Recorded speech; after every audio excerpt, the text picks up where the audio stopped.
বৈষম্য বিরোধী ছাত্র আন্দোলনে ঢাকার শনির আখড়ায় পুলিশের গুলিতে নিহত হন ভৈরবের কিশোর শহীদ জুবায়ের আহমেদ। পুত্রশোকে পাগলপ্রায় মা হোসনেরা বেগম। বুকের ধনকে যারা এমন নির্মমভাবে হত্যা করেছে তাদের বিচার চান মা। অভাবের সংসারে ছেলেকে হারিয়ে দিশেহারা তিনি। জুবায়ের হত্যার বিচার দাবি করেছেন প্রতিবেশীরাও। এদিকে ভৈরব শহরের পাওয়ার হাউস মোড়কে শহীদ জুবায়ের চত্বর নামকরণের দাবি করেছেন বৈষম্য বিরোধী ছাত্র আন্দোলনের স্থানীয় নেতাকর্মীরা। ভৈরব থেকে মুস্তাফিজ আমিনের পাঠানো রিপোর্ট। ভৈরবের আগানগর ইউনিয়নের গোকুলনগর গ্রামের হোসনেরা বেগম দুই ছেলে জুবায়ের ও জুনায়েদকে নিয়ে থাকতেন বাবার বাড়ি।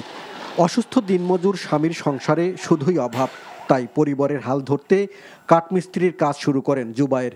6 মাস আগে মা বাবা ছোট ভাইকে নিয়ে ঢাকার শনির আখড়ায় একটি ফার্নিচারের দোকানে 12,000 টাকা বেতনে কাজ শুরু করেন। ঢাকায় কোটা বিরোধী আন্দোলন শুরু হলে জুবায়ের ছাত্রদের সাথে যোগ দেন। মায়ের নিষেধ সত্ত্বেও গত 4 আগস্ট আন্দোলনে গেলে পুলিশের গুলিতে তার মৃত্যু হয়। মা খাবার নিয়ে বসেছিলেন ছেলে ফিরবে বলে, কিন্তু দুপুর গড়িয়ে বিকেল নামে জুবায়ের আর ফিরে না। শনির আখড়া, যাত্রাবাড়ি সহ আশপাশের এলাকায় খোঁজ করেও পাওয়া যায়নি জুবায়েরের সন্ধান। পরের দিন ঢাকা মেডিকেল কলেজ হাসপাতালের মর্গে পাওয়া যায় ছেলের লাশ। প্রায়টা করতে করতে 5টা বাজে গেছে, 5টা বাজে গেছে, অন্য কই আয় না কই গেল গা। আবার গেছে হজনে কেন গিয়া বিচারি পাই না, গিয়া ওই আমার ছেলে ওতলা গিয়া দিয়ে লাশ দাফন চাপন করে ফালাইতে লাগছে আমার ছেলেরা এক সাইডে। পরে আমার ছেলেরা আমার বোনের জামাই পরে আমি পরে লই।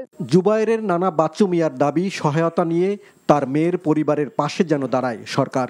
যে আমার নাতিরা হাল ধরে আছি, নাতিরা মারা গেছে, আমি সরকারের কাছে দাবি জানাই আমার মেয়ের পাশে সরকার, যে কোনো সরকার যাক, আমার মেয়েটার পাশে সরকারের দাঁড়ায়।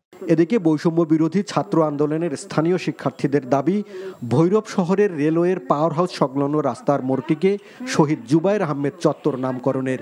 এই দাবিতে মানববন্ধন করেছেন স্থানীয়রা। NTV news desk.